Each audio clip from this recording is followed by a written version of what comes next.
97.5 KMOD, it's 8:17. We're having a wonderful conversation in here. Absolutely. But the guy that we've been communicating with, or you've been communicating with for... He says 7 years. I didn't remember it being that long. I don't either. But Bruce Weinstein? Yes, sir. Weinstein. I got it right. Often misspelled and mispronounced, but you got it right. Bruce Weinstein. And, Ph.D. Yeah. The ethics guy. I am he. Yeah. And writes. Tell him who you write for, Bruce. I contribute to the Bloomberg Business Week online management blog. And I'm here to talk about ethics at the OK Business Ethics Consortium. I want to talk about that. Okay. That's awesome. Ethics. And ethics, now, yes. Where the hell do we come into that picture? I'll tell you why. Now, I just want to preface this by saying I've not been this excited since my bar mitzvah. All right? So I'm a little nervous. Yeah, so or just maybe your bris, if you had knowledge I was of that. wondering if that one would come up. I just wonder, because Of course it will. yourself that went brings somewhere. back a lot of painful memories. I bet it but, does. Yeah. Where were we before?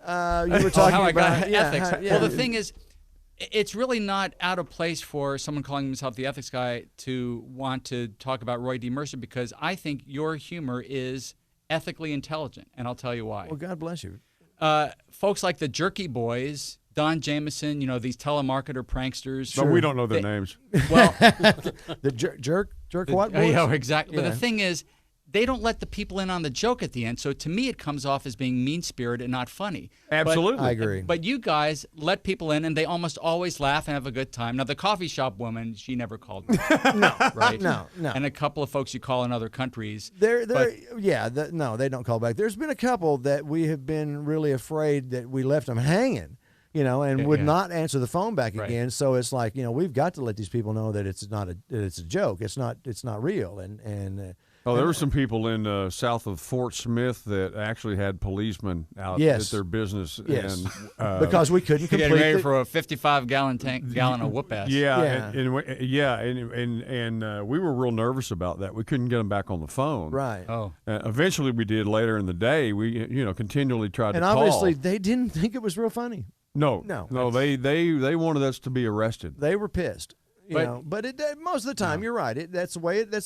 Well, Bruce, and it started, as we were talking just a while ago, it started with our friends and relatives, which are only our relatives now because they're not our friends. But we wanted to let them know who it was that was calling, because it's just funny. That was the joke. Right. And we knew that we could get them to okay the fact that we wanted to play it on the air.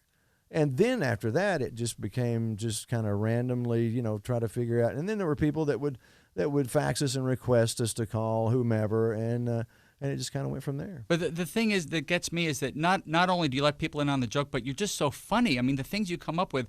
Just like one of the Roy Mercer occupations was delivering Whopper boxes and Broken Bow. How did you just come up with that off the top of your head? I mean, well, pretty much. I mean, you can't. How would you come up with that? Or somebody's doing it. Somebody's delivering Whopper boxes somewhere. Or a truckload of wig heads to outside of Chicago, or whatever. But yeah, I mean, you can't prepare for a phone call and an ad-lib phone call, and I mean, there's a few things that I'll jot down, here and there to kind of guide me through what I'm trying to get to in the long run. But as far as that goes, no, it's like I was telling you earlier. I mean, most of the things that are ingrained in my brain from my grandpa. Oh, he spent a lot of time in a principal's office. Well, that too. Were you paddled as a kid? Yes. But your parents had to sign off on that. Did he? Oh, no, I don't think they had to sign off back then. I got licks in the 7th grade, I guess. That's the one and only time I've ever gotten licks. And I made a really rude comment to a girl on the playground. And and now she's your wife. No, but that would have been a good story. Oh, yeah. That would have been a great story. How you met. Yeah, exactly. But because I grew up in San Antonio, and corporal punishment was legal. Actually, I think it is still legal there. But this is one of the states that it still is as well. In Oklahoma and Texas. Yes. Oh, absolutely. But the parents had to give their consent, and mine wouldn't, because they knew I would be getting paddled every day. Well, I knew. Well, yeah. I mean, when we took. It was a paddling. It wasn't a beating, at home. I mean, with my dad and I, it wasn't an ass whooping. No, it wasn't an ass whooping, but it was a lesson, And I tell you what, and I knew for a fact, and I'm sure Phil's mom and dad were the same way. If I got in trouble at school, I got in 4 times the trouble at home. Absolutely. You know, I didn't want You didn't want to go home. No, I didn't want to go home with a note that says, you know, Brenda's been bad. You know, and you need to call or whatever, and he's done this, that, or the other. Well, if you grew up in Texas, you probably know that. Well, of course you do. Well, the thing that I really love about Roy Mercer, among many things, is that no matter what the conflict is, it's always solved through violence. Yes. That no matter, and it doesn't take long to get, and it's like right at the halfway mark, where this might just boil down to an ass whooping. Well, yeah. I mean, that's because that's kind of where. But in the end, everybody's laughing. That's right. And it's a joke, and everybody's happy, and it's you know, and somebody makes $100. Right. And sometimes you know, it's the relief of knowing that it is a joke, right? You know, which kind of brings that giggle to them and think, oh my God, thanks. Which makes it funny, right? As opposed to just being mean. Well, not only to us and to the victim, but to the people that are listening to it. Yes, sure, absolutely, sure, and yeah, we were aware of the Jerky Boys, and we basically said that to each other. We don't want to. What were they called again? The Jerk Me Boys. Jerk Me Boys. Jerk Me Boys. Yeah. But to me, it's a crime that they have all of the success and that you are America's best kept secret. I mean, that should not be. It's wrong. Oh, Bruce, we've outsold them. No, I'm telling you, because here's if you want to know how I don't remember how long guys. they did that. I don't remember how long they put out. Well, there was albums. a movie. There was a movie. Yeah, they right. had a movie. There was a movie. Yeah. But 7 years ago, I was listening to Napster, the legal version, and I was listening to Larry the Cable Guy, Right to Bear Arms album. Right. And they would make suggestions. If you like Larry the Cable Guy, try Roy D. Mercer. And I'd never heard of Roy D. Mercer, and I just got hooked from the very beginning. I think Bad Apples was the first one I listened to. My God. Said, that's it. That's the way to be introduced. And so for 7 years, I've been listening to these CDs nonstop, buying them for friends. My wife knows them all, too, by default, because she's been hearing it. I bet she hates you so much. No. But she hates us. That goes without saying. And she knows that this is, I mean, I was married 5 years ago, but this is on a whole new plane. I was married 5 years ago. Yes? to my wife? I was somebody different. Yeah. So I woke up early this morning because I thought, this is the day where I meet these guys. And, Bruce. And well, I'm so glad that you're so easily impressed. But I'm not. No. But I'm not either. That's just the thing. Most things do not like. I don't want to badmouth anyone, but I'll say Louis C.K. is, he's like the hot comic now. Watch what you say about Louis C.K. No, look, I respect his popularity, but he doesn't make me laugh. Like Steve Martin, George Carlin, Richard Pryor, those guys. They make me laugh. Yes. But the current crop, I just don't think they're that funny. But you, I mean, it just never gets old. Well, it never gets old. That's what we found out, that it's like, I mean, even today, we'll play a callback, and we'll both get a kick out of it and chuckle from it because, we'll hear something we hadn't heard in a long time. Right, yeah. What's your favorite skit, by the way? I don't. Or one Dead Trees. Dead Trees is one of our favorites because she turns the table on Roy. She's a gal from the Kiamichi Mountains down in southeastern Oklahoma that we told her that. Yes, that's right. Yes. Roy's. She said, "You pack a lunch. Yeah, I'll exactly. meet you up on the highway." Exactly, and those crusty, ladies like that are not afraid. Or the cafeteria woman where that was awesome. She told your wife how fat she was. Right. I loved the one that we called the waitress that we called that said that she had given Raymond caffeine coffee. Right. But she never. That's one of the few where she wasn't. She never got it. No, she never understood we that had she to go was through a butt of a joke. Right. So we had to go through a proxy to get her, to let her know that it was just a joke. We had to go through. We called her friend back who turned her in, and then she goes, "I got another friend." No, I remember that. No. We're done with that. But you figure she was like that, and we don't know, but we figured she was like basically. You remember the Sea Hag in Popeye cartoons? I'm old, but I don't remember. No, well, it's. I mean, the type, the hairnet, the Marlboro with about 2 inches of just ash hanging off the end of it. It had to. She had to look like that. I mean I mean, when you hear her on the phone, and she's probably had about 14 packs too many that day. And it's just one of the hello, and I mean, you hear something like that on the other end of the phone, and you just, I mean, that's meat and potatoes for me, man. That's I love that, It's terrific. But you seem to know the layout of the towns. I mean, you do research, you look at the map of the town, or you just know. Sometimes, yeah. I mean, you kind of gotta know where you are. Yeah. Because they're gonna say, "Where are you?" Right. So you Yes. can make it, more. How do I get down to where you're at? Right. So you can actually, make it sound. The more truthful it sounds, the more detail. And we kept telling people, the more details you can provide us, The better chance you're going to have of us calling. Yeah. So people still make their requests, but why hasn't there been a new CD? There's a new one. There coming is out. a new one coming out. Put me down. Actually, the You're the down. first in You're line. down. Yeah, we will okay. autograph one and send it to you. Oh believe boy, you I me. can't wait. It's and it's actually a political red, white, and bruised. It's what it's called, I like it. and it's coming out. I think it's the week before the election. I think. I think it's going to be out before that. Okay, well we don't know. It's I've turned in. noticed It's that- all ready to go. The artwork's done. The Yeah. liner notes are done. It's Yeah. all ready to go. So on the CDs, you don't mention the radio station. Is that's by Sometimes on we do. purpose for legal reasons, or No. I mean, you say we're calling from They Tulsa, gave it to Oklahoma. us. They have no problem with it whatsoever. No, but on the albums and stuff, but we've left it on there. I see. From time to time. It's just a matter of, we didn't at first, but then we got, what the hell, we're going to say in the liner notes this is where it was recorded. I'll tell you what, we actually have taken our lumps as far as sure. it goes. I used to be program director here, and he, after doing the morning show one day, he'd gone home, and I got called up to the lobby, and it was a CI or what was it? FBI. It was an FBI agent was up there, and he showed me his badge, and it's like, "Are you making these calls and threatening people?" I said, "No, that's my partner."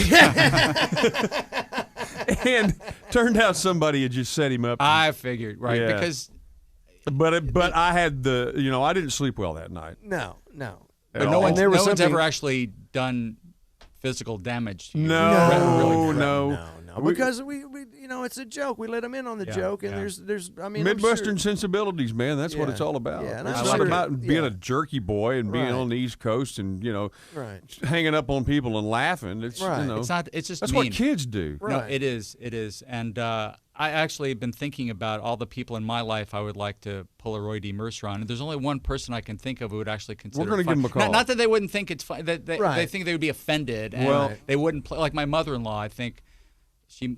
I don't Well, think she's everybody listening. wants it. We found out early that Roy is not the sword of Damocles. Roy is not to be used. Every time we get something that says my ex anything, we're like, no, we're not getting involved in that. 'cause Or my father-in-law. right. No. Those are hot button words that we just like. We avoid those. It's often coworkers, like Sure. the Bosses, burrito. sure. Yeah. Guys. Well, we're going to call your buddy, and of course we pre-record everything. Yes, Oh yeah, because right. we never know what's going to happen. But tell us about your seminar and why you're here in Tulsa. Yeah. Well, I'm here in Tulsa for two reasons. One, quite frankly, is to meet you guys. bless your No, I'm not. It sounds like I'm blowing smoke, but This is a guy in suspenders and a tie. But He not is. suspenders and a belt. I want your listeners to know that. I'm wearing both. Those people are really careful. I got you. Just one means of support. But last year, I was Although on you may be wearing a cup, and I would have done that if I were you. yeah, that's only my wife will know. I got you. About a year ago, I have a page on Facebook, The Ethics Guy, and a fellow named Kevin Kennemer from the People's Group friended me, and I saw that he is associated with the Oklahoma Business Ethics Consortium. And when I saw he was in Tulsa, I said, okay, I want to give a talk there, and then maybe I can actually meet these guys. So it really was. I had two That's purposes. awesome, man. So It's over the course of 7 years. it was a lot easier to get the speaking engagement than to get booked on the show. But it was. It took a while, man. There was a lot of correspondence back and forth, and you wanted to do we it over had the it set phone, up, and then yeah. it fell apart, and we were gone for a while. It's and- probably our fault. Well, this guy Kevin said he felt like he was running the Make-A-Wish Foundation, but I said I hope I have more than a week to live. I hope this is my last wish, but it's one of the best wishes I've had granted. But we struck up a friendship, and then I met a lovely publicist who's been booking me right and left, Right. Susie Wellendorf and Right. Jessica Cord for the Rowland Group. I mean, just one person after another. I feel like now I'm showing up in Tulsa with all these friends that I just Excellent. met through the internet. Good. friendly place, man. And it's just so I've been both really nervous and excited about this because it's been a year in the making, and I've never had that kind of lead time. Usually, a company will call 3 weeks in advance and say, our keynote speaker died of a heart attack last night. Would you like to fill in? No, that has happened. Yeah. But that's good doubt because it. then, I have leverage. So Right. what are you willing to pay? Right, exactly. Exactly. So here we are in Tulsa after And- all and- this. and I can't believe this is the day. This is so When cool. and where are you speaking? Yeah. It's the DoubleTree Hotel at 11:30. But I'm instructed to tell your listeners not to come because That's it's probably- it's close to probably sold wise. out. Sold out. But this way, of course, now there's going to be a flash mob at Well, the downtown DoubleTree. I'm not sure. Maybe not. They listen. Everyone wants to see the ethics guy. They listen to this show, so they have no ethics. Obviously. And they 'cause- flash something different. Yes, Aha. they do. I have a gift actually for all of your listeners, but the gift expires at midnight tonight. Anyone who writes to me through my website, theethicsguy.com, I'll send them a free audiobook of one of my books. Sweet. Awesome. Well, But it that's expires at midnight tonight, and this Right. is Thursday, September 27th. So if limited this- offer. And you've got 2 books out now. Yes. And the second one, Ethical Intelligence, won. What's this award that it's won? It's Book of the Year, silver winner, didn't win first place in the self-help category from Forward magazine. And that's the award winner. But I love the award winner for me is this. The title is "It Still Cheating If I Don't Get Caught," and I love that. That's for kids. Really. Yes, that's the kids' book, and it's illustrated by someone I've never met. Really? I mean, yes, so that's for kids, and Ethical Intelligence is for the rest of the world. Awesome. Beautiful. So beautiful. I can't believe I get paid to fly around the country and talk about ethics. I mean, something I would like to do for free, but this is how I make my living. Well, sure. But I mean, like you guys, I'm sure you pinch yourself. Like, we're getting paid to do this, to have fun. It's of course. unbelievable. Every day. Of It's the course. best kind of career, isn't it? Right, and we were. I mean, back to Phil being program director when Scott Hendricks called the then president of Capitol Nashville Records, and Phil got calls from record guys, on a daily basis, many calls a day from record guys. But then he sees this Capitol Nashville, and it's like, we're a rock and roll station. What the hell is this? This guy doesn't know what he's doing. He don't know his ass from a hole in the ground. That's what, he'd go pound sand in the rat hole. You dumb butt. Don't call a radio station. Try to get us to play Garth Brooks. I can't look at you while you're saying this because when I close my eyes and hear it, I have a different vision. Well, tell me what that is. Well, What do sometimes you say you're skinny sometimes, and Right. other times you're 300 pounds, and sometimes you live in Broken Bow or Idabel, and sometimes it's Roy Texas. moves around, You yeah. move around. Sometimes Right. you have a brother-in-law who's a double diamond Amway distributor. I'm like, is that one? Now, that one came off the top of your head too, like just off the. I know Double Diamond Amway distributor. Like, I wouldn't even know how to make that up. Well, that's because my brother-in-law used to be. Well, he tried to get into Amway until they took all his money. But